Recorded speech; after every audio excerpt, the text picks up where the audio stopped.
सवाल तो ये भी है ना रमेश जी कि अगर आप चुनाव आयोग पे सवाल उठा रहे हैं तो अब राहुल गांधी भी तो जीते ही है ना, प्रियंका गांधी भी तो जीती ही हैं। हम तो ये कह रहे हैं वहां भी करो ना, आप सब जगह करो ना अगर गड़बड़ होती तो ये लोग कैसे नहीं, तो सब जगह करो ना, आप सब जगह करो। बात हो रही है जहां क्लोज मार्जिन से बीजेपी जीती है वहां की बात हो रही है। और राहुल गांधी ने बकायदा डेमो देके दिखाया है कि लोकसभा चुनाव में, उसी लोकसभा में उन विधानसभाओं पे कांग्रेस को इतने वोट मिले और बीजेपी को इतने मिले, और 6 महीने बाद विधानसभा में वोट परसेंटेज में फर्क आया। जो इन चीज़ों के रिसर्च और डेटा के एक्सपर्ट लोग हैं वो ये बताते हैं कि बीजेपी के लोग सर्वे करते हैं कि हमारे कैंडिडेट को कितने वोट मिले। सपोज करो नोएडा विधानसभा, हमारे कैंडिडेट को कितने वोट मिले जी? 2 लाख। कांग्रेस के कैंडिडेट को कितने मिले जी? 2 लाख। 2,02,000। कौन जीता? कांग्रेस का कैंडिडेट। कितने वोट से जीता? 2,000 वोट से जीता, सपोज करो। तो ये क्या करेंगे, अगले चुनाव से पहले ये जो वोट कांग्रेस को मिले मूलभूत, उसकी रिसर्च करके उन वोटों को धीरे धीरे कटवाएंगे।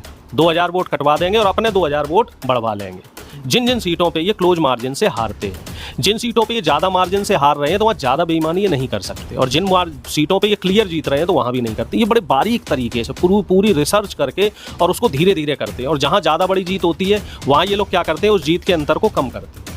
जैसे एक दौर हुआ करता था, मैनपुरी से समाजवादी पार्टी 3-3, 4-4 लाख वोटों से जीतती थी, याद है? वो उनकी परंपरागत सीट मानी जाती थी।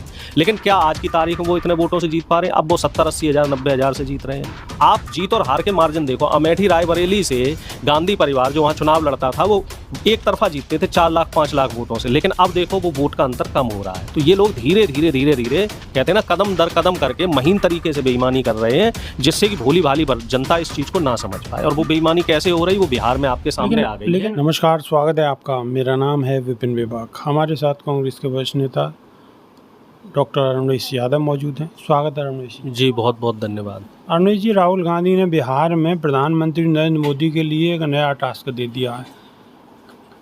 मोटरसाइकिल का टास्क दे दिया है, कभी गाड़ी का दे देते हैं। अब प्रधानमंत्री मोदी जी इस उम्र में क्या बाइक थोड़ी चलाएंगे? बात तो सही है, लेकिन प्रधानमंत्री को ये भी तो देखना चाहिए कि अब वो उम्रदराज हो चुके हैं।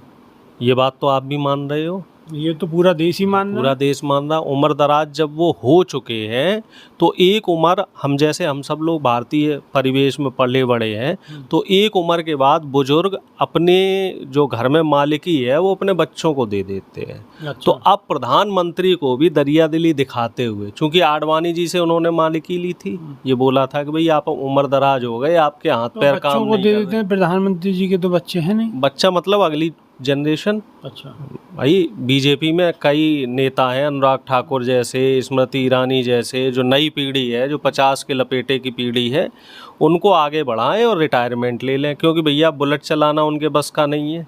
अनुराग ठाकुर बढ़िया बुलेट चला रहे हैं तो अनुराग ठाकुर टक्कर दे सकें। अब प्रधानमंत्री जी इस उम्र पे, अब बताओ कैसे ना स्कूटी चल पाएगी प्रधानमंत्री जी पे। अब कल को मान लो राहुल गांधी जी साइकिल चलाने लग जाए तो प्रधानमंत्री जी साइकिल कहाँ चला पाएंगे। फिर मान लो राहुल गांधी जी, चूँकि बिहार में इस समय डैम वैम बहुत हैं, वो पुल उल टूटे हुए हैं, बाढ़ का पूरा माहौल है, कहीं तैराकी करने लग जाए राहुल जी, क्योंकि वो तो फिटनेस के सारे टेस्ट डेली बहुत, मतलब सेहत पे ध्यान रखते हैं। 55 साल की उम्र है लेकिन फिर भी उनकी फिटनेस बहुत गजब है। तो बराबरी प्रधानमंत्री जी को नहीं करनी चाहिए और उनको मान लेना चाहिए कि हाँ भाई राहुल गांधी फिट है। तो आप भी इसलिए चाहते होंगे कि राहुल गांधी के लिए आसानी हो जाएगी, क्योंकि प्रधानमंत्री तो अगर रिटायर हो जाए तो फिर लड़ाई सीधी नहीं रहेगी, क्योंकि प्रधानमंत्री मोदी से तो राहुल गांधी जीत नहीं सकते। नहीं, देखिए ऐसा है कि लोकतंत्र में कोई भी चीज़ स्थायी नहीं होती, ये बात आप भी मानते हैं। या तो फिर चाइना की तरह और रूस की तरह आप डेमोक्रेसी ख़त्म कर दो, खुल के बोलो कि हाँ भाई हम लोकतंत्र ख़त्म करना चाह रहे हैं, हम डिक्टेटरशिप लाएंगे, हम प्रजातंत्र पे विश्वास नहीं रखते, हम राजशाही वाला तंत्र लाएंगे। अगर आप प्रजाशाही पे विश्वास रखते हैं, संविधान में आपकी निष्ठा है अगर है, तो समय के हिसाब से चीज़ें बदलती हैं। और 11 साल प्रधानमंत्री के लिए काफ़ी है, बहुत समय हो गया है, और ऐसी अब कोई ख़ास चीज़ें ऐसी नहीं दिख रही हैं जो देश के लिए पॉजिटिव हों।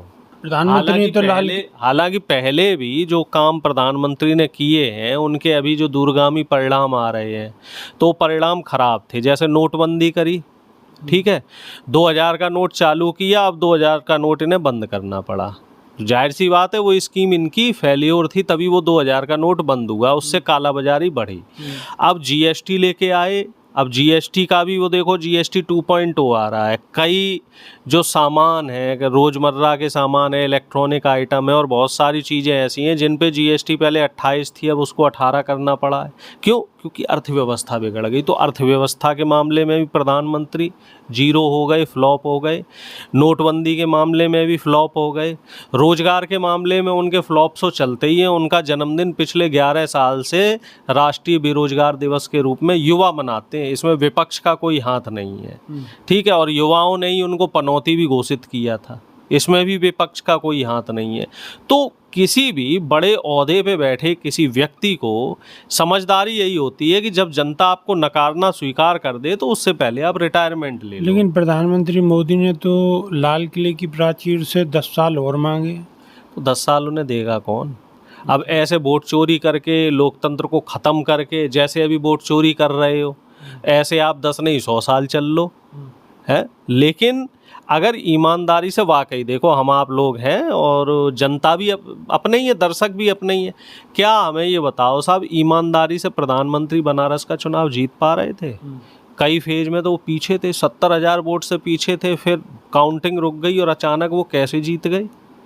और तमाम ऐसी सीटें हैं जिन पे अगर अभी चुनाव आयोग रिकॉर्डिंग दे दे और उनके आंकड़े निकाल के दे दे, लेकिन लगभग ऐसा बताया जा रहा है कि 100 की आसपास सीटें ऐसी हैं जिसमें अरुणेश जी सवाल तो ये भी है ना अरुणेश जी कि अगर आप चुनाव आयोग पे सवाल उठा रहे हैं तो अब राहुल गांधी भी तो जीते ही हैं ना, प्रियंका गांधी भी तो जीती ही हैं। हम तो ये कह रहे हैं वहाँ भी करो ना, आप सब जगह करो ना। अगर गड़बड़ होती तो ये लोग कैसे? नहीं तो सब जगह करो ना, आप सब जगह करो।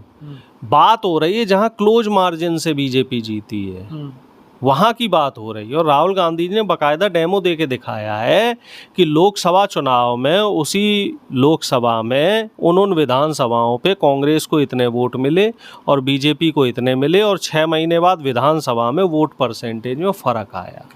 जो इन चीज़ों के रिसर्च और डेटा के एक्सपर्ट लोग हैं वो ये बताते हैं कि बीजेपी के लोग सर्वे करते हैं कि हमारे कैंडिडेट को कितने वोट मिले। सपोज करो नोएडा विधानसभा, हमारे कैंडिडेट को कितने वोट मिले जी? 2 लाख।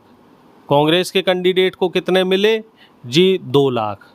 2,02,000। कौन जीता? कांग्रेस का कैंडिडेट। कितने वोट से जीता? 2,000 वोट से जीता, सपोज करो।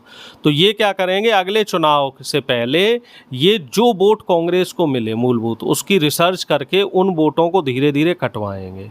2,000 वोट कटवा देंगे और अपने 2,000 वोट बढ़वा लेंगे।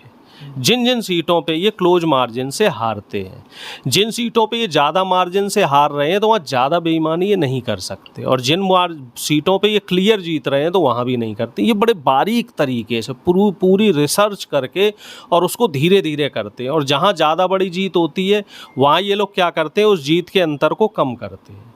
जैसे एक दौर हुआ करता था, मैनपुरी से समाजवादी पार्टी 3-3, 4-4 लाख वोटों से जीतती थी, याद है? वो उनकी परंपरागत सीट मानी जाती थी। लेकिन क्या आज की तारीख में वो इतने वोटों से जीत पा रहे हैं? अब वो 70-80 हज़ार, 90 हज़ार से जीत रहे हैं। आप जीत और हार के मार्जिन देखो। अमेठी रायबरेली से गांधी परिवार जो वहाँ चुनाव लड़ता था वो एक तरफा जीतते थे 4 लाख 5 लाख वोटों से, लेकिन अब देखो वो वोट का अंतर कम हो रहा है। तो ये लोग धीरे धीरे कहते हैं ना, कदम दर कदम करके महीन तरीके से बेईमानी कर रहे हैं, जिससे कि भोली भाली जनता इस चीज़ को ना समझ पाए। और वो बेईमानी कैसे हो रही वो बिहार में आपके सामने आ गई।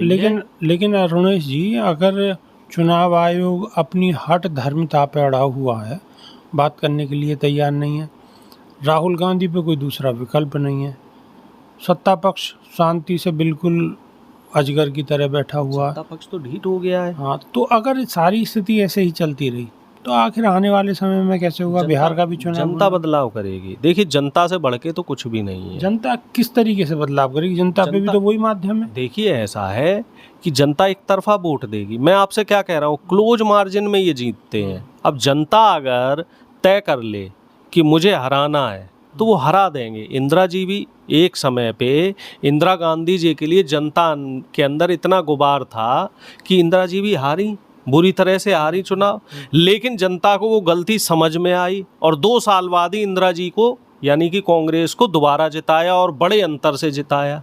फिर उसके बाद राजीव जी के नेतृत्व में पार्टी 400 सीट पे पहुंची। तो जनता जनार्दन का कांग्रेस को भी भाई देखो 50 सीटों पे लाके रोक दिया 2014 में, रोका नहीं रोका, क्योंकि बीजेपी ने जिस तरीके के झूठ के नरेशन गढ़े तो जनता उसमें फंस गई। और अब बीजेपी का जो विजय रथ है 400 से 240 पे रोक दिया। तो जनता जो चाहेगी, जो देश की जनता है, जो हमारी महान जनता है, अगर वो ठान लेगी, बिहार की जनता क्योंकि बहुत पॉलिटिकली एक्टिव है, अगर वो ठान लेगी विपिन भाई साहब, तो वो बीजेपी और एनडीए को 50 से ज़्यादा सीटों पे पहुंचने नहीं देगी। भाई वोट ही नहीं डालेंगे, जब वोट नहीं डालोगे तो कितनी बेईमानी हो पाएगी। जब वोट नहीं डालोगे तो बेईमानी कितनी हो पाएगी, बात बिल्कुल सही है। जनता ही फैसला करेगी।